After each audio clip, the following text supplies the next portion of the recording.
नमस्कार, मैं हूं जल्पा क्षत्रिय और आप देख रहे हो के न्यूज नेशनल। प्रधानमंत्री ने कांग्रेस की नीतियों को लेकर और पार्टी के विचारों पर लगातार हमले किए।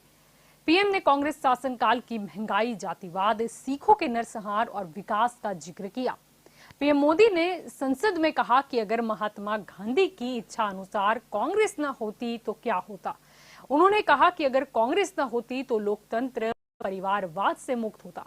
अगर कांग्रेस न होती तो भारत विदेशी चस्पे के बजाय स्वदेशी संकल्पों के रास्ते पर चलता। अगर कांग्रेस न होती तो देश पर इमरजेंसी का कलंक नहीं होता, दशकों तक करप्शन को संस्थागत न बनाकर रखा होता।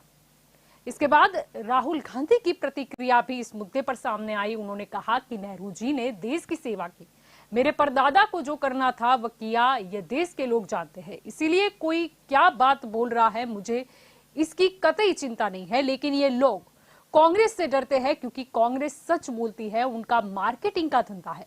भाषण कांग्रेस के बारे में दिया कि कांग्रेस ने क्या नहीं किया, लेकिन आपने जो वादे किए थे उनके बारे में कुछ नहीं कहा। कुछ ना कुछ तो है, डर तो है। और यही हमारा आज का विषय है कि आखिर संसद में कांग्रेस की बात को लेकर इतना शोर क्यों मचा। क्या चाहती है आखिरकार भाजपा, क्यों बार बार कांग्रेस हर बात में बीच में आ जाती है। तो आज इस विषय पर चर्चा करने के लिए हमारे साथ जुड़ चुके हैं कांग्रेस की ओर से मलिक जावेद अंसारी हमारे साथ जुड़ चुके हैं, आम आदमी पार्टी की ओर से कालू वघासिया हमारे साथ जुड़ चुके हैं, राजनीतिक विशेषज्ञ योगेश चुटगर भी हमारे साथ इस चर्चा में जुड़े हैं और राजनीतिक विशेषज्ञ प्रशांत गढ़वी भी हमारे साथ इस चर्चा में जुड़े हैं और थोड़ी ही देर में भाजपा की ओर से राजू शुक्ला भी हमारे साथ इस चर्चा में हिस्सा लेंगे। आप सभी का स्वागत है के न्यूज में। आपसे मलिक जी शुरुआत करना चाहूंगी। जैसे कि मैंने अपनी शुरुआत में भी कहा कि पीएम मोदी ने संसद में कहा कि अगर कांग्रेस न होती तो शायद परिवारवाद न आता, अगर कांग्रेस नहीं होती तो इमरजेंसी का कलंक नहीं लगता और दशकों तक करप्शन को संस्थागत न बनाकर रखा गया होता। जी, कांग्रेस ना होती तो हमारा देश आजाद ना होता, हम गुलाम ना होते और भाजपा और आरएसएस के लोग अंग्रेजों की राय बहादुरी कर रहे होते या उनकी मुखबिरी कर रहे होते, जैसे प्रधानमंत्री पेगासस के द्वारा देश के लोगों की मुखबिरी करवाते हैं। कांग्रेस ना होती तो बांग्लादेश ना बनता, कांग्रेस ना होती तो पाकिस्तान के 90,000 सैनिक को बंदी ना बनाया जाता, कांग्रेस ना होती तो देश में जहां पे आज हमारे देश के हथियार बनते हैं डीआरडीओ नहीं होता, कांग्रेस नहीं होती तो इसरो नहीं होता, कांग्रेस नहीं होती तो सेल नहीं होता, कांग्रेस नहीं होती तो गेल नहीं होता, कांग्रेस नहीं होती तो देश के बैंक नहीं होते, कांग्रेस नहीं होती जहां से मोदी जी फ्लाइट्स लेते हैं, इंटरनेशनल फ्लाइट्स लेते हैं तो एयरपोर्ट नहीं बनते, कांग्रेस नहीं होती तो हमारी देश की सड़कें नहीं बनती, कांग्रेस नहीं होती तो हमारे देश में जो रेल का नेटवर्क बिछाया गया है वो नहीं होता, जिसको मोदी जी आज बेचने का काम कर रहे हैं। कांग्रेस नहीं होती तो जो पीएसयूज कांग्रेस ने 70 साल में खड़ी की थी उसको एक के बाद मोदी जी बेचने का काम कर रहे हैं। कांग्रेस नहीं होती तो मोदी जी नेहरू जैकेट कैसे पहनते, कांग्रेस नहीं होती तो सरदार पटेल की मूर्ति गुजरात में कैसे बनवाते, क्योंकि जो मूर्ति है वो भी चाइना से बनवाई गई। कांग्रेस नहीं होती तो आज देश का प्रधानमंत्री एक चाय वाला कैसे बनता। मैं नहीं कह रहा हूं ये चाय वाला, प्रधानमंत्री जी हमारा स्वयं कहते हैं मैं चाय वाला हूं।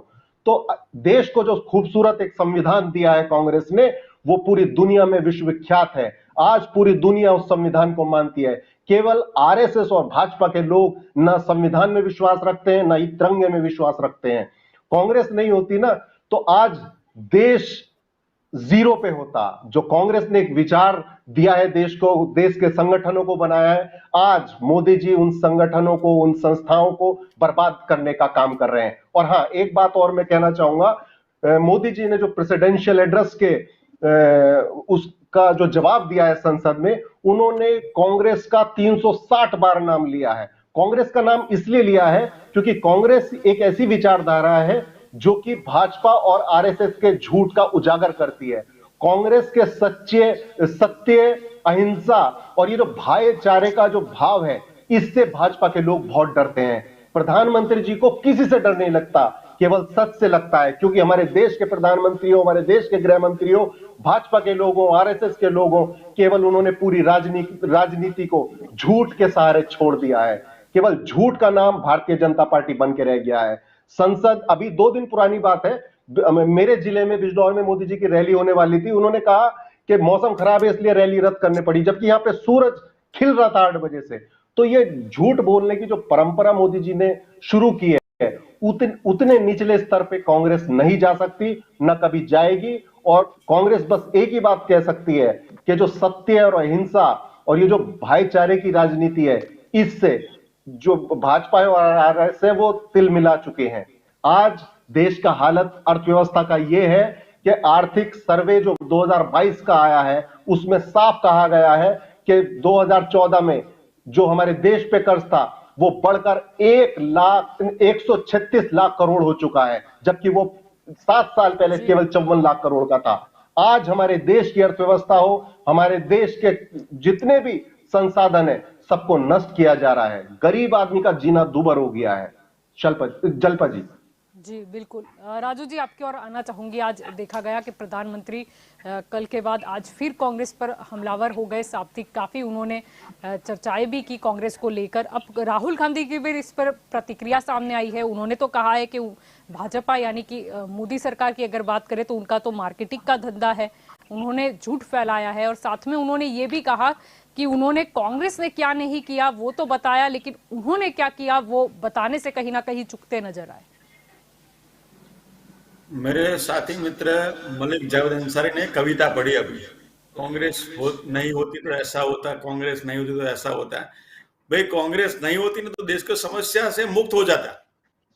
आज जो भी समस्या दी गई है आजादी के समय से वो सब कांग्रेस की दी हुई है। कश्मीर की समस्या किसने दी? कांग्रेस ने दी। आज जो भी समस्या है, जो भी हम सुबह में उठकर समस्या पाते हैं वो सब कांग्रेस की दी हुई है। वो उन्होंने किया। कांग्रेस नहीं होती तो आजादी नहीं होती, कांग्रेस नहीं होती तो रोड रास्ते नहीं होते, कांग्रेस नहीं होती तो बंद नहीं होता। अरे भाई, भारत देश सोने की चिड़िया थी। आपने भारत देश को बनाया, कांग्रेस ने बनाया। कांग्रेस ने क्या बनाया? भ्रष्टाचार के सिवाय क्या हुआ? कितने कौभांड हुए आपके समय में? वो अपने गिरबान में जाके देखिए। आप भारत के सोने की चिड़िया थी, उसको आपने लूट लिया। वो नहीं बताते आप किसी को। और कांग्रेस तो फलाना नहीं होता, ठिकाना नहीं होता। क्या बात करते हो भाई आप लोग? आप भाजपा के खाते 5,000 करोड़ रुपया 7 साल में आया है और कांग्रेस के पास केवल 600 करोड़ रुपया है। किसने लूटा है? सरहद पे जाके जो सर्जिकल स्ट्राइक की थी उनका पुरावा नहीं मांगते कांग्रेस नहीं होती तो। सब लोगों ने हमारे देश के जवानों को सराहनीय दी और कांग्रेस के नेता ने उसका प्रूफ मांगा कि सर्जिकल स्ट्राइक का प्रूफ क्या है। क्या करते हो आप लोग? 370 के कलम किसने दी? आर्मी में कितनी भर्तियां की आपने? आर्मी में 1,22,000 पद खाली है।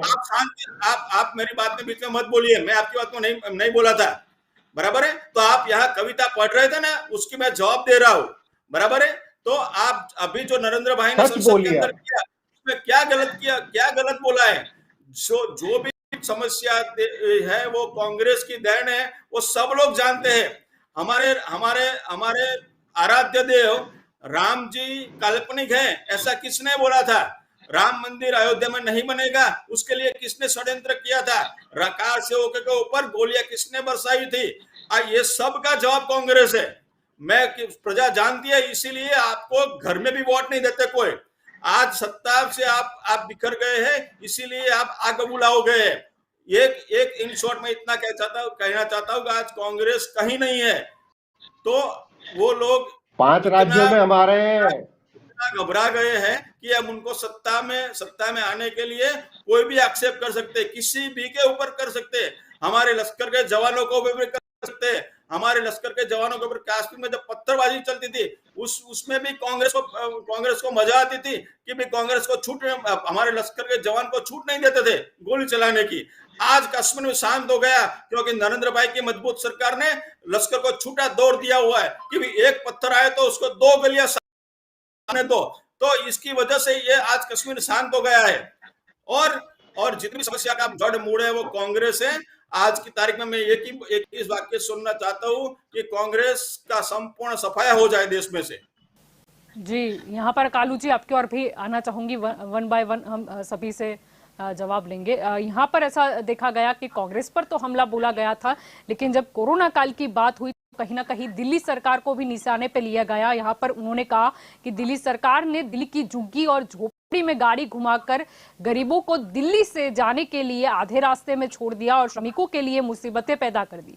और इसका असर ये हुआ कि पंजाब, उत्तर प्रदेश और उत्तराखंड, हालांकि आपको मैं बता दूं कि इन तीनों राज्यों में चुनाव है, जैसे राज्यों में जहां को कोरोना महामारी अपेक्षाकृत कम फैली हुई थी वहां और तेजी से फैल गई, ये कहा गया। पहली बात तो कोरोना में जो डिसीजन लिए गए उससे पूरे देश के नागरिकों को तकलीफ हुई थी। जल्दबाजी में जो लॉकडाउन लगाया गया उससे फायदा कम नुकसान ज्यादा हुआ। तो जब पेंडेमिक आता है तो पूरा अथॉरिटी सेंट्रल गवर्नमेंट होती है, मोदी जी को शायद नहीं मालूम। जहां तक आज के सब स्टेटमेंट की बात है तो कांग्रेस ने जातिवाद किया, क्षेत्रवाद किया, तो भारतीय जनता पार्टी आज की तारीख में क्या कर रही है? वो जातिवाद नहीं कर रही है क्या? जवाब दीजिए मोदी जी। आप क्षेत्रवाद नहीं कर रहे क्या? जवाब दीजिए मोदी जी। आज भी जो इमरजेंसी इंदिरा गांधी के वक्त में आई थी वैसी अघोषित इमरजेंसी आज भी है, आज अघोषित है। यहाँ पर पत्रकारों को फ्रीडम है क्या कुछ लिखने की? कोई पत्रकार अच्छी चैनल में जाके न्यूट्रली कुछ लिखता है, बोलता है तो चैनल पर प्रेशर आता है कि आपको एडवर्टाइजमेंट के बजट मिलना बंद हो जाएगा, आप उसको निकाल दो। कितने सारे पत्रकारों को घर बिठा दिया, जो ईमानदार पत्रकार थे उसको घर बिठा दिया। आज भी जो चैनल आवाज उठाती है सरकार के सामने वहां पे एड्स नहीं आती। अघोषित इमरजेंसी आज भी है। कोई आदमी अगर बोलता है, कोई विद्यार्थी नेता बोलता है तो उसके पर रातद्रोह लगाया जाता है। इमरजेंसी आज भी है लेकिन आज अघोषित है। आगे उसने बात की कि कांग्रेस ने हिंदू मुस्लिम क्या किया होगा। मैं तो बोलता हूँ कांग्रेस ने काफी सारी समस्या, राजू भाई बोल रहे वैसे पैदा किए, तो भारतीय जनता पार्टी ने वो समस्या को कम नहीं किया, उसने भी वही बात पर चला है। हिंदू मुस्लिम आज कौन करता है सबसे ज्यादा? भारतीय जनता पार्टी करती है। हिंदू जब यहाँ गुजरात में चुनाव आता है तब भी यहाँ पे चालू हो जाता है, उत्तर प्रदेश में चुनाव आता है वहां चालू हो जाता है। हिंदू मुस्लिम करने की राजनीति सबसे ज्यादा कोई करता है तो भारतीय जनता पार्टी करती है पूरे देश के अंदर। जहां तक मोदी जी ने रोड रास्ते की बात की तो कुदरती एक नियम है कि जैसे जैसे समय बढ़ता है वो सुविधाएं बढ़ती है। पूरा आप वर्ल्ड निकाल लो, कोई भी वहां पर शासन में आया होगा पूरे दुनिया में, तो सभी देशों ने समानांतर प्रगति की है। एक लोगों का आईक्यू बढ़ता है, लोगों की बौद्धिक क्षमता बढ़ती है, टेक्नोलॉजी आती है। तो रोड रास्ते जो पहले थे 70 साल पहले या 50 साल पहले उससे तो ज्यादा ही बनने वाले हैं। आज मोदी जी अपने आप को लिमिटेड करते हो, कांग्रेस से कंपेयर कर रहे हैं, वो विश्व की महासत्ताओं से कंपेयर नहीं कर रहे कि वहां पर क्या क्या बन गया। वहां कारें हवाई में उड़ने लगी है, वहां टेक्नोलॉजी आ गई है और हम यहाँ पर रोड रास्ते की बात करते। कहना है कि आपने राहुल गांधी को अपना प्रतिस्पर्धी बनाया, अपना राजनीतिक दुश्मन बनाया। राहुल गांधी को पप्पू नाम दे दिया गया। अब पप्पू नाम देने से क्या होता है? उसका इमेज ही पप्पू जैसा बना दिया गया पूरा भारतवर्ष और दुनिया में। तो मोदी जी ने साइकोलॉजिकली अपना दुश्मन बहुत ही निर्बल चुना है और बार बार अपने दुश्मन और उस पार्टी का नाम लेते हैं जो निर्बल हो गई है। मोदी जी अपने आप को शक्तिवान से कंपेयर ही नहीं कर रहे। वो जहां तक राहुल गांधी को जितना नीचा बताएगा उतना ही मोदी का नाम बड़ा होगा। वो निर्बल नेता है और कांग्रेस निर्बल पार्टी है। ऑफ कोर्स, तभी तो वो शासन में नहीं है ना। अभी कोई भी स्टेट उठा लो, 5 स्टेट में चुनाव है, कहां पर वो मजबूत है बताओ? वो निर्बल है, लेकिन मजबूत तो बीजेपी भी नहीं है, लेकिन उसने अपना दुश्मन निर्बल चुना है, उसको हाईलाइट किया है, इसलिए मोदी जी बहुत शक्तिशाली दिखते हैं। ऐसा कुछ नहीं है। अरे सही बात तो है कि मोदी जी को अपना दुश्मन मजबूत बनाना चाहिए। उसको अगर मोदी जी को बात करनी है तो जो आज भी रोड रास्ते सड़कें बनाने में जो भ्रष्टाचार होता है उसकी बात करनी चाहिए। वो भ्रष्टाचार नाबूद करने की बात करनी चाहिए। बोलते कि फ्रीडम ऑफ एक्सप्रेशन की बात करते तो वो भी नहीं है। मैंने पहले बताया पत्रकारों को भी नहीं है फ्रीडम ऑफ एक्सप्रेशन, तो और क्या बात करें? परिवारवाद की बात करते तो सबको मालूम है कांग्रेस में परिवारवाद फूला फैला है, लेकिन भारतीय जनता पार्टी भी तो पीछे नहीं है। जय शाह कौन से आदमी के बेटे हैं? अमित शाह के बेटे हैं। जय शाह की कंपनी 16,000 गुना मुनाफा कमा लेती है एक साल के अंदर। कैसे कमाते हैं किसी को नहीं मालूम। बीसीसीआई का प्रेसिडेंट जय शाह कैसे बन जाता है किसी को नहीं मालूम। राजनाथ सिंह के 2 बेटे कैसे धारासभ्य बन जाते हैं, एमएलए बन जाते हैं, किसी को नहीं मालूम। वसुंधरा राजे का वंशवाद चलता है राजस्थान के अंदर, किसी को नहीं मालूम। सबको सब कुछ मालूम है। परिवारवाद भारतीय जनता पार्टी में भी है, खाली कांग्रेस में नहीं था। अगर मेरिट पर राजनीति कोई करता है, भ्रष्टाचार मुक्ति की बात कोई करता है तो अरविंद केजरीवाल करता है। मुझे लगता है कि नरेंद्र मोदी अपना दुश्मन छोटा हाईलाइट करके अपने आप को बड़ा बताने की कोशिश करते हैं, लेकिन उसको केजरीवाल जी राहुल गांधी से बड़े हैं, इसका अर्थ ये भी निकलता है। क्या? जी जी कालू जी, इसका मतलब आपके कहने का मतलब तो ये निकलता है कि राहुल गांधी से कई गुना राजनीतिक तौर पे देखा जाए तो केजरीवाल जी बड़े हैं। नहीं, ऑफ कोर्स, केजरीवाल जी मोदी सिंह से बड़े हैं, लेकिन झूठ बोलने में बड़े हैं। उनसे ज्यादा वादे करते हैं, झूठ कोई झूठ नहीं बोलने में बोलता। नंबर 1 आपका है। नेता तो कुछ बोलता ही नहीं है। आप देख लो चुनाव इतने सारे बोलता नहीं। स्टेट में पूरी आपका राहुल गांधी पूरी का स्टेटमेंट दिख संसद रहा होगा, में आप हमारे जाके क्या नेता पे बोला? चर्चा हो रही है, कांग्रेस पार्टी पे चर्चा हो रही है, केजरीवाल को कोई जान ही वही नहीं ना, रहा है। उसका लीडर है, आपके कांग्रेस पार्टी का तो लीडर है, सबसे अघोषित लीडर है, भाजपा का अघोषित प्रेसिडेंट है। केजरीवाल जी जो है वो भाजपा के छोटे रिचार्ज हैं। वो वही काम करते हैं जो भाजपा करती वो तो है।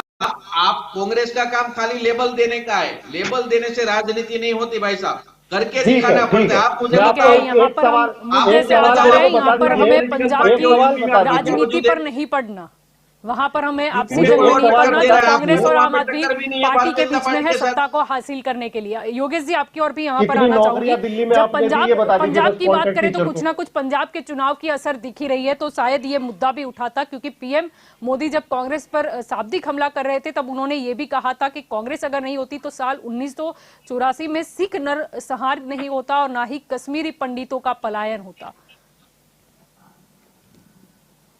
जलपा जी, पहले तो मैं आपसे रिक्वेस्ट करना चाहूंगा कि हम लोग अगर बोले तो बीच में कोई नहीं जी बोलेंगे। उनका टर्न जब भी आएगा तब बोलेंगे।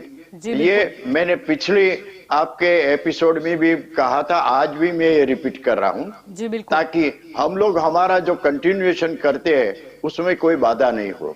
जी अगर कांग्रेस न होती तो हमारे मलिक जी ने बताया कि हमको आजादी नहीं मिलती। सवाल ये नहीं है, आजादी तो कितने साल 1857 में उसके लिए शुरू हुई थी और सब लोगों ने ट्राई किया था। हाँ, एक बात सही है कि कांग्रेस एक संगठन था जिसके अंदर सभी लोग थे, और आरएसएस के जिन्होंने जन्म दिया वो हेडगेवार जी भी कांग्रेस के मेंबर थे। और कांग्रेस में कितने लोग पहले थे, आजादी के पहले और आजादी के बाद कांग्रेस में से निकल गए। एनपीसी आपकी पार्टी देखो, एनसीपी और टीएमसी और कई पार्टियां ऐसी है वो कांग्रेस में से अलग हो गई। कांग्रेस की विचारधारा से उनका मेल नहीं हुआ या पर्सनल जो भी कारण है। यानी कांग्रेस जो है वो आजादी के लिए काम करती थी, वो हम लोग सलाम करते हैं। लेकिन उनके बड़े नेता राष्ट्रपिता महात्मा गांधी जी ने बोला था कि अभी कांग्रेस का काम खत्म हो गया, आजादी का, हमें आजादी मिल गई है, तो अभी कांग्रेस को बर्खास्त कर देनी चाहिए। लेकिन उन लोगों ने बर्खास्त नहीं की क्योंकि उनको सत्ता चाहिए थी और उसमें हरीफाई चली थी कि कौन प्राइम मिनिस्टर बने। और नेहरू जी और सरदार की बात हम नहीं करेंगे यहाँ, क्योंकि राहुल जी तो बोलते हैं कि सिर्फ उनके दादा पंडित नेहरू ने ही आजादी दिलवाई, बाकी के लोग तो वैसे बैठे रहते थे। ये हकीकत है। लेकिन अगर कांग्रेस नहीं होती तो कश्मीर का जो मुद्दा आज हमारे सर पर ठोका गया है 75 इयर्स के बाद भी, हम कांग्रेस के ये कश्मीर के कारण हम हैरान हो रहे हैं। हमारे पैसे की बात करें तो कितने पैसे कश्मीर के लिए हमने खर्च किया, फिर भी आज कश्मीर का कोई विकास नहीं हुआ है। ये कांग्रेस की देन है। ये समस्या अगर कांग्रेस नहीं होती तो कश्मीर की समस्या नहीं आने वाली थी। दूसरी बड़ी बात, 1976 में जी हमारे कॉन्स्टिट्यूशन का एक पार्ट है, उसका यूज करके इमरजेंसी आपातकाल डाल दिया गया।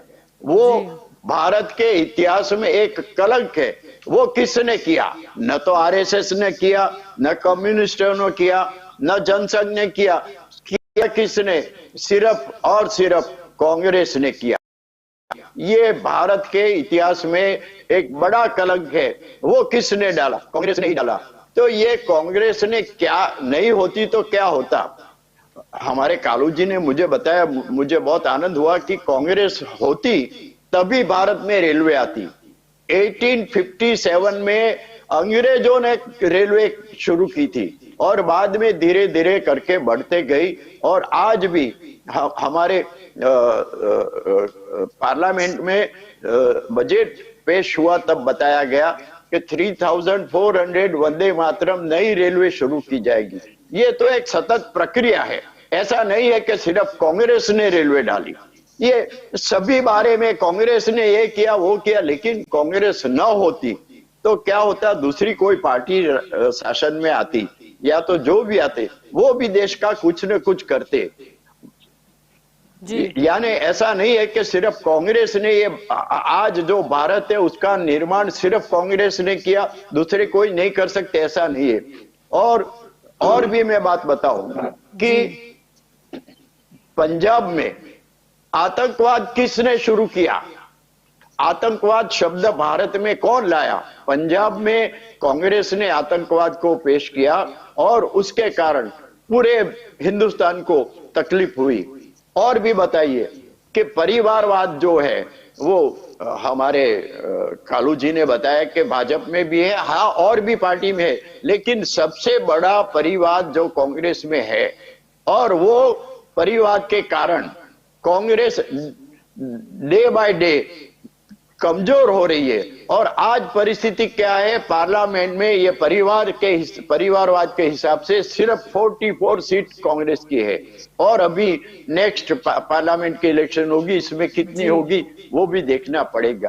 तो कांग्रेस को पहले मजबूत बनाओ, भाजपा ने जो किया वो भाजपा जाने, लेकिन अगर कांग्रेस ने 44 सीट आने के बाद क्या किया ताकि उनकी 144 हो, ऐसा कोई नहीं किया। तो ये कांग्रेस ना होती तो मेरे ख्याल से भारत का विकास और ज्यादा होता। मैं भाजपा का आरएसएस का समर्थक नहीं हूं, लेकिन कांग्रेस ने जो गलतियां की है, कांग्रेस ने जो प्रादेशिकवाद डाला, कांग्रेस ने जातिवाद को बढ़ावा दिया, कांग्रेस ने ज्ञातिवाद को बढ़ावा दिया, वो अगर नहीं होता तो मेरे ख्याल से आज भारत उससे भी अच्छा होता जो आज अपने पास है। जी प्रशांत जी, इस बात पर आपकी और भी यहाँ पर मैं आना चाहूंगी। अगर यहाँ पर देखा गया कि कई नेताओं को याद किया गया, यहाँ पर महात्मा गांधी का भी पीएम मोदी ने जिक्र कहा और उन्होंने ये कहा कि अगर मैं लोकल के लिए वोकल चैंपियन है तो क्या आप नहीं चाहते कि भारत जो है वो आत्मनिर्भर बने? आप नहीं चाहते कि महात्मा गांधी के सपने सच हो? यानी यहाँ पर जिक्र आत्मनिर्भर का भी फिर से एक बार किया गया और लोकल फॉर वोकल का भी किया गया। मैंने मोदी जी के लिए बहुत सुना है कि साहब बहुत एनर्जेटिक है, 18 घंटे करते हैं, पर वो इतने एनर्जेटिक है, मतलब देखिए अब चुनावी भाषण कितना अच्छा करते हैं हर जगह पर, लेकिन वो हर जगह को चुनावी रैली समझ जाते। आज लोकसभा में, राज्यसभा में जो भी ये बातें हुई, संसद की एक गरिमा है, प्रधानमंत्री पद की एक गरिमा है, मतलब एज ए प्रधानमंत्री भी उनको क्या बोलना है उनको पता है। तो राज्यसभा में और लोकसभा में भी आके सिर्फ एक ही पक्ष की बात करें, देखिए एक पक्ष या मतलब विरोध पक्ष की बात करें, आप दोनों पक्ष को नहीं, सभी पक्ष के रिप्रेजेंटेटिव को लोकसभा राज्यसभा में देश की बात करने के लिए, एक दूसरे की बात करने के लिए हमने नहीं भेजा है। मैं भी नागरिक हूँ, हमने भी वोट किया, तो हमने आपको देश की जनहित की बात करने के लिए भेजा है, पहली बात। दूसरी बात, कांग्रेस नहीं होती, ये नहीं होती, वो नहीं होती, चलो मान लिया, 7 साल से कांग्रेस कहीं नहीं है पूरे देश में, तो 7 साल में हिंदुस्तान कितना बदला है। आपने बोला, आप बहुत अच्छे हैं, मोदी जी गुजरात में सीमित थे, गुजरात का उनका मॉडल या उनकी कार्य पद्धति, कार्य शैली देख के पूरे देश ने उनके ऊपर भरोसा रखा, तब जाके बीजेपी का एग्जिस्टेंस होने के बाद पहली बार जिंदगी में पूर्ण बहुमत से मोदी की सरकार बनी। पहली 2014 में, दूसरी 2019 में, क्योंकि आपके ऊपर भरोसा रखा। कांग्रेस कहीं नहीं थी, कांग्रेस कुछ नहीं कर रही थी, इसलिए आपके ऊपर भरोसा रखा। तो ये 60 साल में हिंदुस्तान कितना बदला है, पिछले 70 साल की कैसेट मतलब बजाने का मतलब नहीं है। सर आपके पास सत्ता है, आपके पास देश है, पूरा सुकाम है, देश कहाँ कौन सी दिशा में जा रहा है, दोनों पक्ष को मैं बोल रहा हूँ, सत्ता पक्ष हो, देश की हालत आज क्या है, 1947 में क्या थी और 2014 में क्या थी और आज 2022 में क्या है, उसकी चिंता आप क्यों नहीं करते हो लोगों को?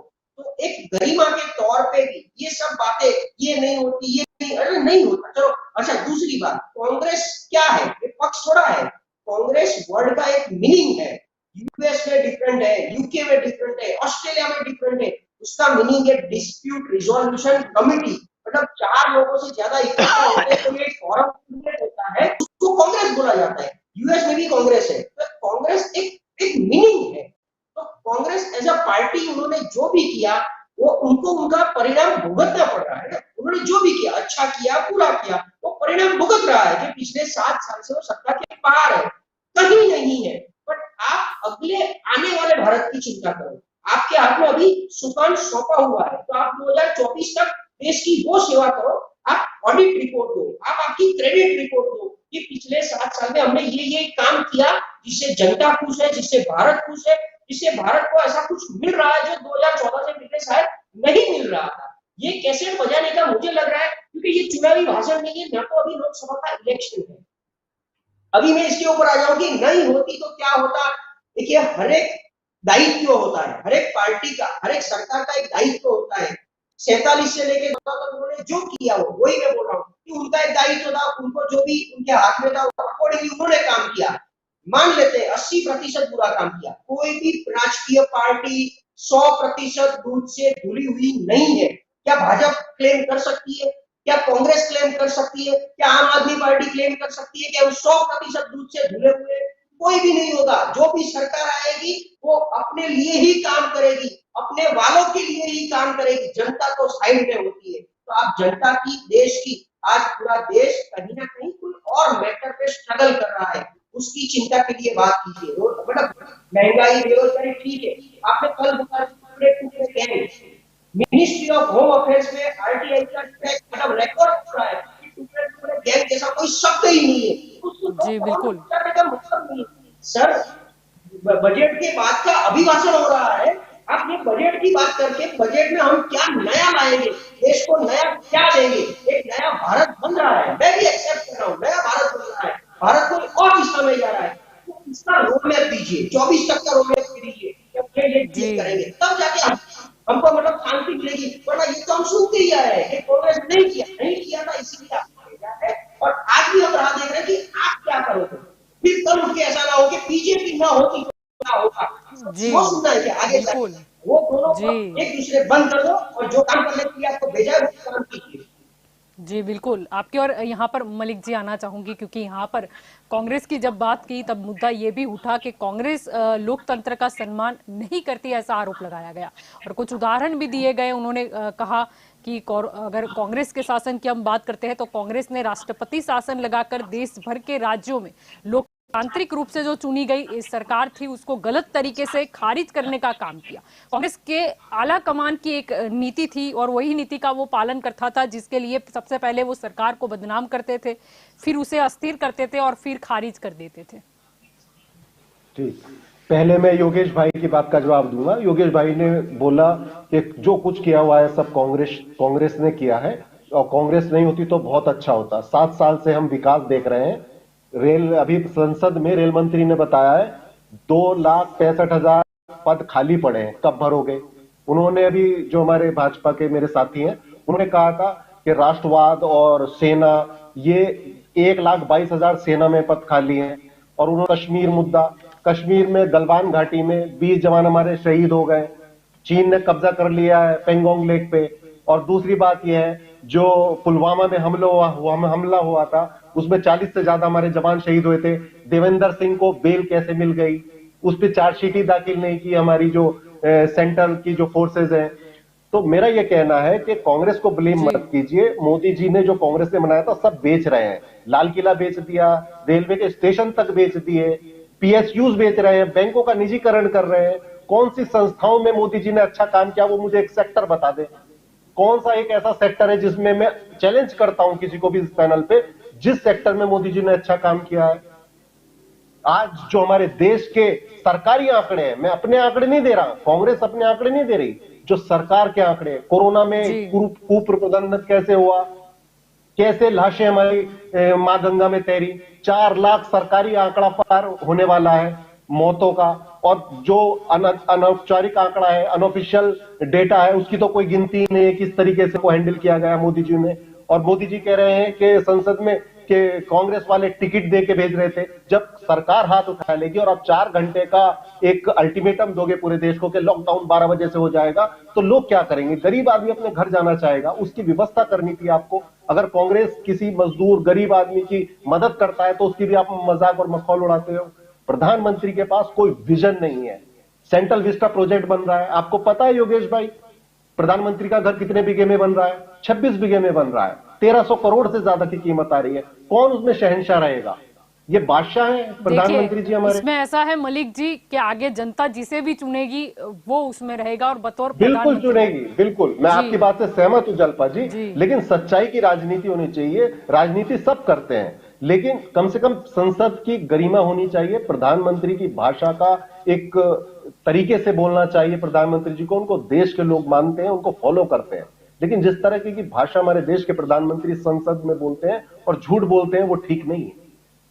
किस तरीके से राइटिंग में हमारी जो देश की सेंट्रल गवर्नमेंट सरकार है, किस तरीके से राइटिंग में किसानों को उन्होंने लेटर हेड पे लिख के दिया कि उनको मुआवजा मिलेगा जो शहीद हुए 700 किसान, उनके ऊपर से मुकदमे वापसी होंगे। क्या हटाए गए मुकदमे? नहीं हटाए गए। लिखत का भी झूठ नहीं है। किस तरीके से जो पीएम केयर्स फंड बनाएगा उसको प्राइवेट अथॉरिटी डिक्लेयर कर दिया गया, जबकि सीएसआर के कानून बदल के उसमें सारा पैसा कॉर्पोरेट हाउसेस का आ रहा है। 10,000 करोड़ का है, कितना आंकड़ा है किसी को नहीं पता, कितना पीएम केयर्स में पैसा है। तो मेरा यह कहना है, हमारी देश की अर्थव्यवस्था, हमारे देश के बच्चे वो आज देख रहे हैं कि रोजगार किस तरीके से मिले। आज उत्तर प्रदेश का घोषणा पत्र जारी हुआ है, उसमें कह रहे हैं हर परिवार को एक रोजगार देंगे। पूरे देश का जो बजट पेश हुआ है उसमें कह रहे हैं 60 लाख 5 साल में देंगे, लेकिन उत्तर प्रदेश में 5 मतलब हर परिवार को नौकरी रोजगार दे रहे हैं। इतना झूठ। भाजपा का मतलब हो गया है झूठ बोलना, झूठ का बार बार बोलना और उसका प्रचार करना। आज उत्तर प्रदेश में यह हालत हो गई है कि इनको गांव से निकाला जा रहा है, मोहल्लों से निकाला जा रहा है, कॉलोनी से निकाला जा रहा है। तो इस तरह की राजनीति क्यों हो रही है? ये बहुत अच्छे संकेत नहीं है, भाजपा के लिए नहीं है, किसी के लिए भी, कि वो भी सम्मानित नेता है, उनका इस तरीके से बहिष्कार नहीं होना चाहिए। लेकिन वो क्यों हो रहा है? क्योंकि जो देश के सबसे बड़े नेता हैं वो सबसे ज्यादा झूठ बोलते हैं, तो उसका खामियाजा, उसका नुकसान छोटे नेताओं को भी चुकाना पड़ रहा है। छोटे नेताओं ने वादे नहीं किए थे 2 करोड़ के रोजगार देंगे या तुम्हारे रोड पेरिस की तरह बना देंगे। तो आज जो निचले स्तर पे हो रहा है, जमीन पे हो रहा है, वो बहुत दुर्भाग्यपूर्ण है जी। ऐसा नहीं होना चाहिए। चल जी बिल्कुल। आपकी और राजू जी यहाँ पर मैं आना चाहूंगी, क्योंकि पीएम मोदी ने ऐसे तो काफी लंबा चौड़ा भाषण दिया है अपना। उसमें उन्होंने ये भी कहा कि कांग्रेस के रवैयों को देखकर ऐसा नहीं लगता कि वे अगले 100 साल तक सत्ता में आना चाहते हैं। और उन्होंने ये भी कहा कि आपने जब ऐसी तैयारी कर ली है तो फिर हमने भी तैयारी कर रखी है। और उन्होंने शायद विविध राज्यों की यहाँ पर चर्चा करते हुए, नाम का जिक्र करते हुए बताया कि कांग्रेस उन राज्यों में बरसों से सत्ता में नहीं आ पाई। पहले मैं मलिक साहब का आभार व्यक्त करना चाहता हूं कि जितनी उन्होंने समस्या बताई वो सब कांग्रेस की दी हुई है। उनको भय है सेंट्रल विस्टा प्रोजेक्ट का। मैं उनको क्लैरिफिकेशन कर दूं और जनता को भी आपके माध्यम से जानकारी मिले। इस सेंट्रल विस्टा प्रोजेक्ट में हर एक सरकारी ऑफिस एक ही बिल्डिंग में आएगी, तो उससे ये नेहरू परिवार की जो बिल्डिंग में चल रही है अभी ऑफिस है, उसका भाड़ा रेंट वो बंद हो जाएगा, तो उनकी आय बंद हो जाएगी। तो इसकी वजह से इन लोगों को पेट में दुखता है। इन लोगों को पता नहीं होता है कि ऊपर कितना वहीवट चल रहा है। तो इन लोगों को ये मुद्दा दिया जाता है कि सेंट्रल विस्टा का विरोध करो, लेकिन उनको पता नहीं है कि भाई हमारी दीदी मैम साहब के खाते में पैसे आने के बंद होने वाले हैं। इसकी वजह से ये मुद्दा उनको दिया गया है। और 1300 करोड़ का भवन में शहंशाह रहने वाला नहीं, ये हिंदुस्तान का बड़ा प्रधान है, कोई शहंशाह मुस्लिम बादशाह नहीं है। एक बात समझ लो, बराबर है।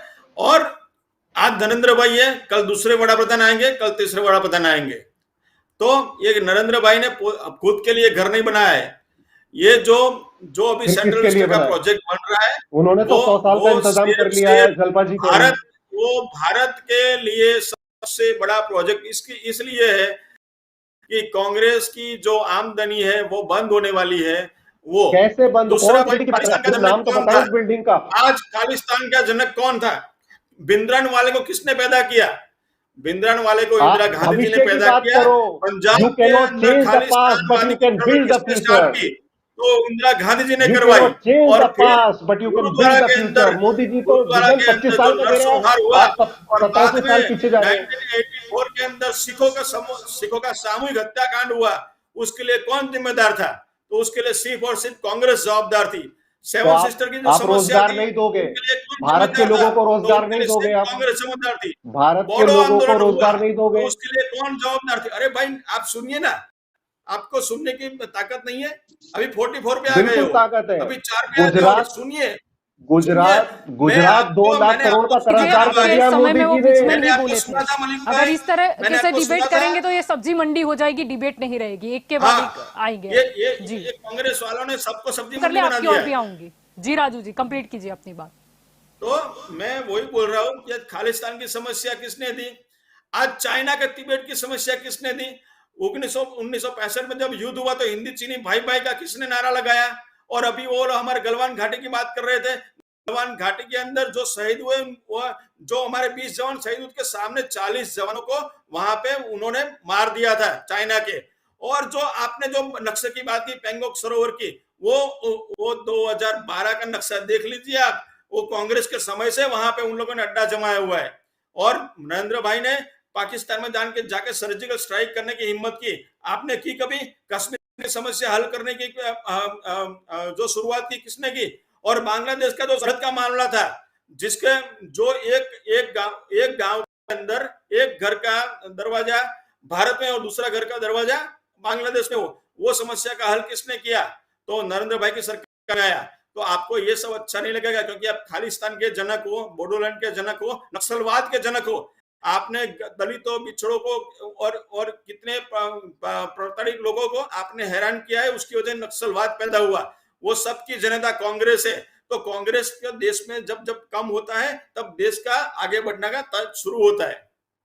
जी मलिक जी, आप कुछ कह रहे थे। जी जलपा जी, मैं ये कह रहा था, जो मेरे साथी हैं भाजपा के, उन्होंने कहा कि नक्शा देख लो, ये सब ऑन रिकॉर्ड है। संसद में चीजें रखी गई हैं, हर चीज ऑन रिकॉर्ड में। कोई भी डाटा जो बोल रहा हूं, आपको डाटे के साथ बोल रहा हूं। और बांग्लादेश एक नया मुल्क बनाया है। आप सर्जिकल स्ट्राइक की बात कर रहे हो, मैं सम्मान करता हूं अपनी सेना का। यह सेना भी 70 साल में खड़ी करी गई है। 1,22,000 पद है खाली। पिछले 7 साल में कितनी वैकेंसी आई आर्मी में, आप बता सकते हो? कितनी नौकरियां दी मोदी जी ने? मजबूत कितना किया हमारी सेना को? बताइए आप। बता सकता हूँ। हाँ, कितनी नौकरियां दी सेना में, बताइए। सेना को जैकेट नहीं था, बुलेट प्रूफ जैकेट नहीं था, वो अवेलेबल मैं किसने नौकरियों करवाया? की बात कर रहा हूं। मैं नौकरियों की बात कर रहा हूं। उनके पास गन नहीं थी, वो किसने दी? उनके पास बिना कैमरा नहीं था, मतलब वो देश किसने की दिया? सेना। अरे क्या सेना की बात करना, आपको कोई हक ही नहीं है क्या? नौकरी की बात करते हो? अच्छा सेना में भी कितनी भर्ती चल रही है आपको पता है? आप पहले डेटा जाके बताइए, देखिए। नोटिफिकेशन दिखाइए मेरे को। आज हिंदुस्तान ने S-14 जो राफेल खरीदा, वो सेना के लिए खरीदा, खुद के लिए खरीदा है। सेना के पास शस्त्र सरंजाम नहीं था, वो किसने खरीदा? वो आपने उसको 303 देके रखी हुई थी। वो तो ये मोदी जी की सरकार ने उनको बुलेट प्रूफ जैकेट भी दिया और आधुनिक गन भी दी। वो सब मोदी जी के आने के बाद मैंने नौकरियों की बात की इस तरीके से मजबूत किया जाए। शस्त्र सरंजाम में हमारा गोला बारूद था भाई। कांग्रेस की सरकार के अंदर आपने उनका सैलरी भी नहीं बढ़ाया था। 1 पेंशन किसने दिया? मेरी बात सुनिए। 1700 करोड़ का खरीदा आपने, उसमें दुनिया का सबसे बड़ा घोटाला हुआ है। 1 रैंक और 1 पेंशन किसने दिया? स्कैम राफेल घोटाला याद है? देखो भाई, 500 करोड़ का जहाज 1700 करोड़ का खरीदा गया। ठीक है, यहाँ पर ठीक है। संसद में तो भाजपा और कांग्रेस हो गए। यहाँ पर हम बात इसीलिए कर रहे हैं चर्चा, ताकि कुछ मुद्दों पर जनता को भी गौर करने का मौका मिले। यहाँ पर वो ओलंपिक का जो स्कैम हुआ वो किसने किया? बाटला। उसमें जो हमारे जवान, हमारे आतंकवादी, उसमें आपका नेता का क्या स्टेटमेंट था वो बताइए जनता को। आप बहुत दूध के धुले हुए हो, तो आतंकवादियों को अफजल गुरु के फांसी नहीं देने का सिफारिश किसने की वो बताइए आप। अफजल गुरु के लिए क्यों लड़े वो बताइए आप। कश्मीर के पंडितों को जब कश्मीर से निकाला गया आपने कुछ नहीं किया वो बताइए आप।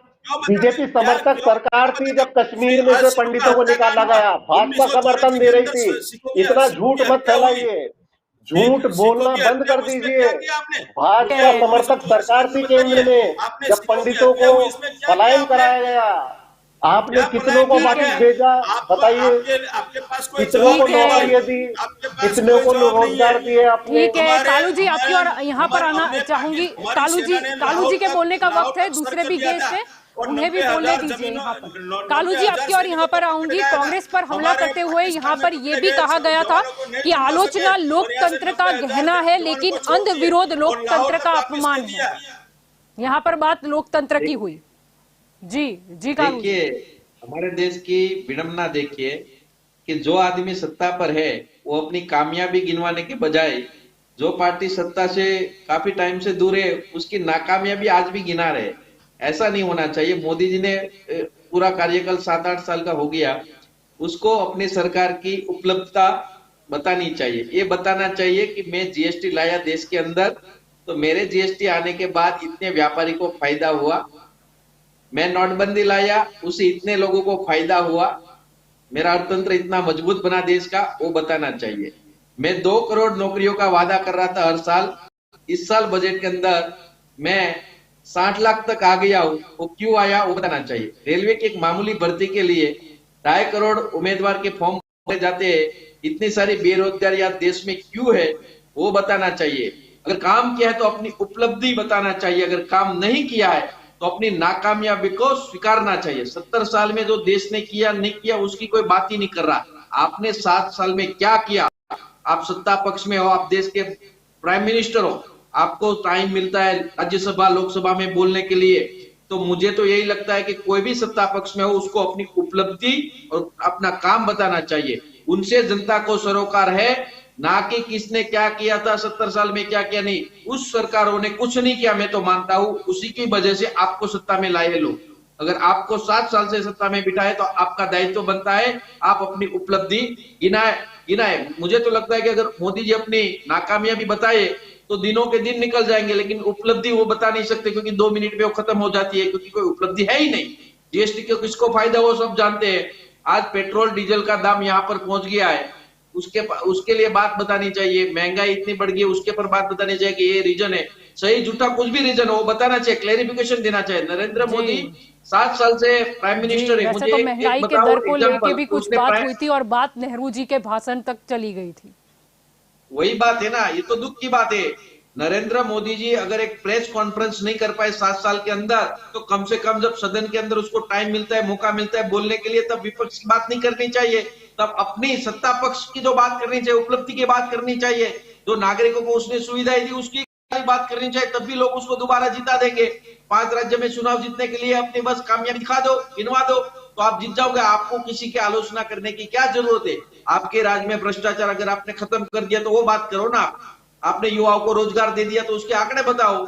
लोगों को ये जानने का है। आप एक तो प्रेस कॉन्फ्रेंस नहीं कर रहे, मीडिया से भाग रहे हो। जब आपको बोलने का सदन के अंदर मौका मिलता है तो आप वो 70 साल पुरानी पार्टी के ऊपर ही बात करते हो, उसकी नाकामयाबी पे बात करते हो। मुझे लगता है कि कहीं ना कहीं देश के बहुत दुर्भाग्य है कि हमारे देश में इस टाइप की राजनीति होती है। हकीकत में काम की राजनीति होनी चाहिए। सदन के अंदर जो चलता है उसके लिए कितने लोगों का टैक्स का पैसा डूब जाता है 2-2, 3-3 घंटा भाषणबाजी में। ये तो भाषणबाजी है। प्रशांत गढ़वी जी की बात से मैं बहुत सहमत हूँ कि उसने चुनावी रैली को संबोधित कर दिया। आज की तारीख में उसने 5 राज्यों को कंसीडर करके उसको ध्यान में रखकर पूरा भाषण दिया। उसमें देश को ध्यान में रखकर या देश के नागरिकों को ध्यान में रखकर कुछ भाषण नहीं था। हकीकत में प्राइम मिनिस्टर एक संवैधानिक पद है, उसके मुंह से खाली देश की भलाई की बात होनी चाहिए, देश की अच्छाई की बात और नागरिकों की सुविधा कैसे बढ़े उसकी बात होनी चाहिए, ना कि किसी की आलोचना। अगर प्राइम मिनिस्टर ही खाली आलोचना में अपना समय बर्बाद कर रहे हैं, इसका मतलब उसके लिए कामयाबी या उपलब्धता दिखाने का या गिनवाने का कोई ऑप्शन ही नहीं है। तभी जाके वो विफलता गिना रहे। कांग्रेस से लोग परेशान हो गए थे और आज भी परेशानी है। इसलिए आपको सत्ता दी है तो आपसे भी लोग परेशान है। आपसे लोग क्यों परेशान ना हो वो बात बताए ना। आप कांग्रेस भाजपा एक दूसरे पर बात करके सदन का टाइम खराब करते हैं, लोगों के टैक्स का पैसा डूब जाते, क्या मतलब है? लोगों को आपका कामयाबी, आपने जो काम किए वो गिनवाओ। आपने कितने शौचालय बनवाए गिनवाओ ना। आप बड़ी बड़ी ब्रांडिंग करते हो उसकी, तो गिनवाना चाहिए, उसका रिपोर्ट देना चाहिए। जी, जो बजट था उसके मुद्दे पर विस्तार से चर्चा होनी चाहिए थी। आपकी और बताना प्रसाद चाहिए जी, ना लोगों, वही जी तो लोगों को प्रसाद जी, जानना है। ठीक है, आपने समय का बजट थोड़ा में जो अभाव है, जो क्लोज समय का लाए हैं, थोड़ा उसके अभाव है बारे में कालू जी, peaceful discussion होना चाहिए। समय का थोड़ा अभाव है कालू जी आपकी, और यहाँ पर प्रशांत जी मैं आना चाहूंगी, क्योंकि राज्यसभा में ऐसे तो हमने देखा कि काफी सारे राज्यों की बात हुई, जिसमें अधिकतर राज्य वैसे भी थे जिसमें ये इस साल चुनाव होना है। यहाँ पर हमने देखा गया कि प्रधानमंत्री ने एक एग्जाम्पल भी दिया जिसमें उन्होंने गुजरात को याद कहा। उन्होंने कहा कि हमारे यहाँ पर गुजरात में एक बात है, कहते हैं कि जब हरियाली होती है, खेत हरे भरे होते हैं और किसी ने हरी भरी हरियाली देखी हो और उसी समय किसी दुर्घटनावश अगर उसकी आंखें चली जाए तो वो जीवन भर उसे वो हरियाली ही नजर आती है। और ऐसे ही उन्होंने कांग्रेस के साथ इसे जोड़ दिया। उन्होंने कहा कि 2013 तक जिसने दुर्दशा में गुजारा हो और 14 में अचानक देश की जनता ने रोशनी देख ली और उसमें उनकी आंखें चली गई, इसी वजह से उन्हें हर जगह मतलब यही पुरानी बातें ही नजर आती हैं। देखिए अगेन मैं वही बोल रहा हूँ, दोनों को अगर हम कंपेयर, मुझे तो कंपेयर नहीं करता क्योंकि मैं भारत का नागरिक हूँ, भारत का रहने वाला हूँ, भारत की बात सुनाता हूँ। मुझे इतना पता है सबसे बड़ा लोकतंत्र है, जो भी पक्ष जो भी सरकार आए, सरकार का एक दायित्व है, वो काम करती है। वो आप भी अच्छा काम कर रहे हो, पहले की सरकार अपनी तरफ से काम कर रही थी और तब देश जो भी लेवल से गुजर रहा था, वो जैसी चीज की फैसिलिटी, जैसे घर में अभी 100 रुपया आता है तो आप क्या खर्च करते हो, क्या बचाते हो, और 10,000 रुपया आता है क्या खर्च करते हो, क्या बचाते हो। डेफिनेटली आपने बहुत अच्छे अच्छे काम किए हैं, तभी जाके दूसरी बार में ज्यादा बहुमत 282 से 323, जो भी आपको 303 353 एनडीए, तो ये जो मिल रही है काम की वजह से मिल रहा है, वो अप्रेजल है आपका। तो आप अच्छा काम कर रहे हो, आप भी पास्ट में क्यों देख रहे हो, मेरी तो एक ही रिक्वेस्ट है, आप भी पास्ट को क्यों घड़ी घड़ी याद करा रहे हो, याद कराने का कोई फायदा नहीं है। आप अपनी ही बात देना, आपके पास भी बोलने के लायक बहुत कुछ है, आपका खुद का रिपोर्ट कार्ड बहुत पॉजिटिव है, नेगेटिव नहीं है। जैसे उनका जो भी था 80% पॉजिटिव, 90% पॉजिटिव, 10% नेगेटिव या उल्टा जो भी था, उन्होंने अपनी तरफ से काम किया, आप अपनी तरफ से काम करो। हमें उतना पता चलता है कि सरकार का एक दायित्व है, उनको काम करना है, देश हित में काम करना है। देश के सारे, अभी आपको 60 साल हो चुका है, 60 साल में आपने देश के प्रॉब्लम को आइडेंटिफाई कर दिया। हमें अभी देश को कहाँ ले जाना है, हम बहुत भुगत चुके हैं, वो आपने सबको पूरा बोल दिया, सबको रियलाइज भी करा दिया, उसके परिणाम भी आप बैठे हो। आपकी विजन अच्छी है, आपकी कैपेसिटी अच्छी है।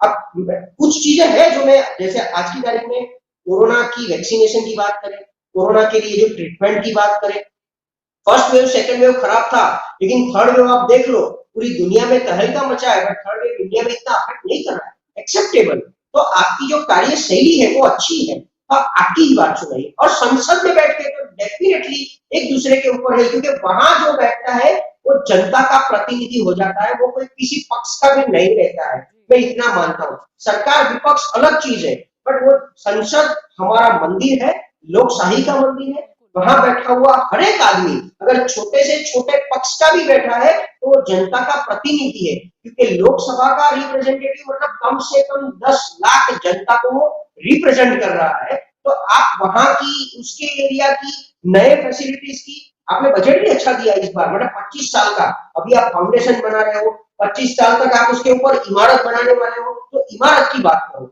आज से 20 साल बाद का भारत क्या होगा, तब हम कंपेयर करो कि पिछले 70 साल का क्या था, अगले 20 साल का क्या होगा। वो लेवल की अगर पॉजिटिव बात आपके लेवल से होगी तो वो पूरा डाउन नीचे तक आएगा। तो हम वो पॉजिटिविटी हमारे देश में क्रिएट करना चाह रहे हैं, लेकिन मैं पिछले काफी टाइम से देख रहा हूँ कि नेगेटिव एनर्जी सबके अंदर, आप यहाँ डिबेट में भी देख लो तो भाजपा कांग्रेस एक दूसरे के साथ लड़ते झगड़ते हैं, हम कोई भी चर्चा भी अच्छी करते हैं तो चर्चा का आउटकम अच्छा नहीं आता है। इसीलिए मेरी रिक्वेस्ट है कि ये लेवल पे बैठ के हर एक लोग, अगर कांग्रेस भी एक्सेप्ट करती है तो वो भी गलत बात है, वहां बैठ के आप एक ऐसी पॉजिटिव है चर्चा करो, क्योंकि आपकी चर्चा से एक आउटकम आने वाला है, पॉजिटिव आउटकम बाहर लाओ तो वो जनता के हित में होगा। और हम सब यहाँ जनता की हित के लिए चिंता करने के लिए बैठे हैं। पिछला पास्ट गिना के क्या मतलब है, वैसे भी नॉर्मल कुछ भी होता तो हम बोलते हैं अब जो हुआ सो हुआ, भूल जाओ, नई बात करो। हम बैठे अभी क्या करना वो बात करो, तो वो लेवल की बात थी। तो उन्होंने भी जो अंधेरा उजाला वाली बात की, 2013 पहले का अंधेरा, इसके बाद का उजाला, तो आपके समय में अगर ये उजाला है तो उजाला कायम रहे, पहले अंधेरा कायम रहे। जब हम बोल रहे हैं उजाला कायम रहे, वो आपको कैसे रखना है, वो रोड मैप दीजिए, अच्छी बात कीजिए। देश को अभी बहुत कुछ करना है, हम कहीं पर नहीं है। 5 ट्रिलियन इकोनॉमी की डायरेक्शन में अगर आगे बढ़ रहे हैं तो दुनिया के अच्छे लिस्ट में हमको जाना है, हमको हंगर इंडेक्स से बाहर आना है, इकोनॉमी में आगे बढ़ना है, हमको टॉप 5 रैंक में जाना है। आज की तारीख में हम कहां पर खड़े हैं जीडीपी में, तो वो जीडीपी को ऊपर कैसे ले जाए, ऐसे हम विश्वगुरु नहीं बनेंगे। विश्वगुरु के लिए एक पॉजिटिविटी अच्छी होनी चाहिए, जो आजकल मुझे कहीं दिख नहीं है। जी बिल्कुल। योगेश जी, आपकी और भी यहाँ पर आने चाहूंगी। जैसे कि मैंने पहले कहा कि कई ऐसे राज्यों का भी यहाँ पर किसी न किसी रूप में उदाहरण प्रस्तुत किया गया, जिसमें अभी ये साल ही चुनाव होने वाले हैं। अगर गोवा की बात करें तो गोवा का भी उदाहरण यहाँ पे प्रस्तुत किया गया। गोवा की आज़ादी के 60 साल का जिक्र करते हुए पीएम मोदी ने कहा कि जिस तरह सरदार पटेल ने हैदराबाद जूनागढ़ के लिए नीति बनाई, वैसी ही गोवा को लेकर रणनीति बनाई होती तो उसे आजादी के लिए 15 साल अधिक इंतजार नहीं करना पड़ता। उन्होंने आगे ये भी कहा कि हिंदुस्तान के भाई बहन पर गोलियां चल रही थी, तब के पीएम ने सेना भेजने से इनकार कर दिया था। ऐसे में गोवा के अनेक लोगों ने बलिदान दिया है।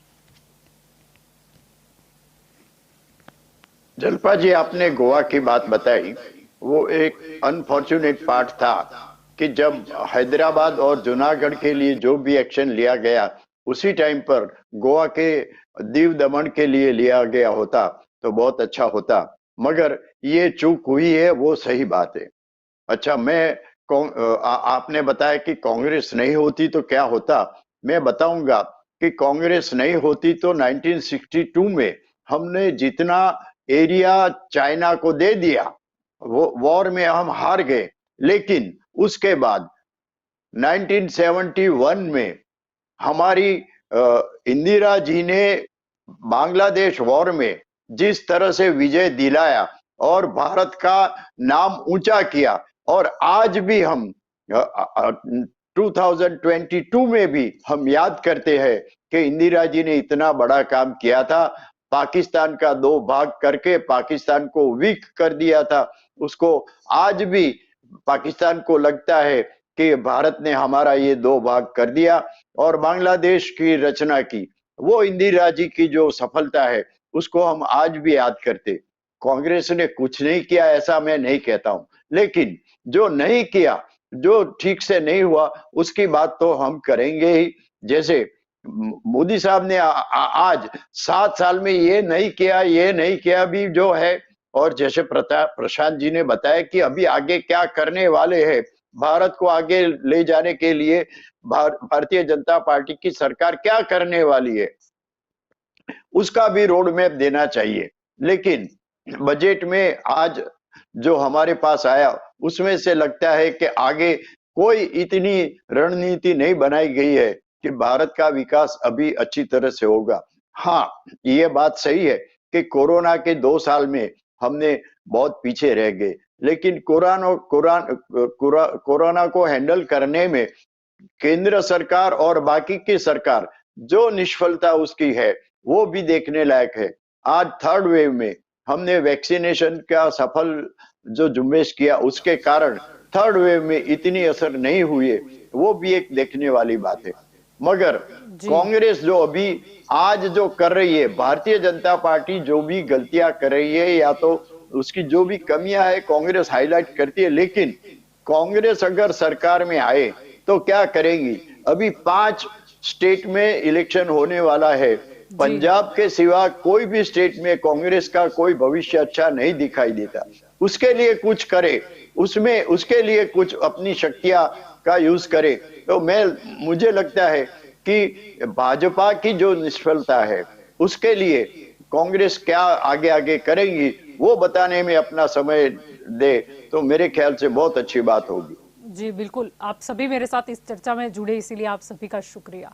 तो दंगल देशका में आज का हमारा मुद्दा ये था कि क्या आज जो संसद में चर्चा हुई, जैसे कि शुरुआत की गई कि कांग्रेस न होती तो क्या होता। अगर किसी भी पार्टी की बात करें तो कहीं ना कहीं उसके द्वारा लिए गए किसी फैसले की कोई सकारात्मक असर भी देखने को मिलती है, और कई जगह या कई वर्गों के लिए वो नकारात्मक भी कहीं ना कहीं रूप से साबित हो सकती है। लेकिन जितनी भी पार्टी आई है, जिनकी भी सरकारें थी, या फिर है या फिर आने वाले कल में होगी, वो देश को ही मजबूत करने का कार्य करेगी। हाँ, अपने हिसाब से स्ट्रेटेजी बनाएगी, अपनी जो विचारधारा है उस पर आगे बढ़ेगी, लेकिन देश को क्या मिलेगा? अब अभी की बात करें तो ये खास हो जाता है क्योंकि बजट को लेकर कुछ खास चर्चा होनी थी, लेकिन यहाँ पर चर्चा तो विशेष रूप से दोनों साइड से कहीं कुछ और ही देखने को मिली। यहाँ पर यह भी देखा गया था कि अधीर रंजन चौधरी पर कांग्रेस का जिम्मा आ गया था, क्योंकि कहीं ना कहीं राहुल गांधी या सोनिया गांधी पहले नजर नहीं आए। मुद्दा यहाँ पर यह है कि सभी को मिलकर चर्चा करनी होगी, चाहे वो विपक्ष हो। अगर विपक्ष सवाल नहीं पूछेंगे तो फिर अगर कहीं पे चूक होती है या कहीं पे गलती होती है या फिर लोगों को जो नहीं समझ में आएगा, ऐसे कोई मुद्दे हैं, अगर उस पे सवाल नहीं पूछा जाएगा तो फिर क्लियरिटी भी मुद्दे पर कहां से हो। दूसरी ओर सत्ता पक्ष की बात कर ले तो कहीं ना कहीं सब सुनने को आतुर है कि अब आने वाले समय के लिए रोड मैप क्या होगा, स्ट्रेटेजी क्या होगी, किस हिसाब से हम चलेंगे। क्योंकि कोरोना महामारी हो या फिर कोई और समस्या हो, वो कहीं इतनी हावी ना हो जाए कि हम ये 2 साल में तो कहीं ना कहीं कोरोना महामारी की वजह से कुछ गाड़ी हमारी मंदगति की हो गई है, वो और ज्यादा कमजोर होती जाए। चर्चा की उम्मीद तो संसद में सभी जनता को ये भी रहती है कि शायद हमारे जनप्रतिनिधि खड़े होंगे, कुछ बताएंगे कि आगे का रोड मैप क्या है या फिर हमारे भविष्य में हमें आगे क्या मिलना है। ये सब विषय पर चर्चा होगी।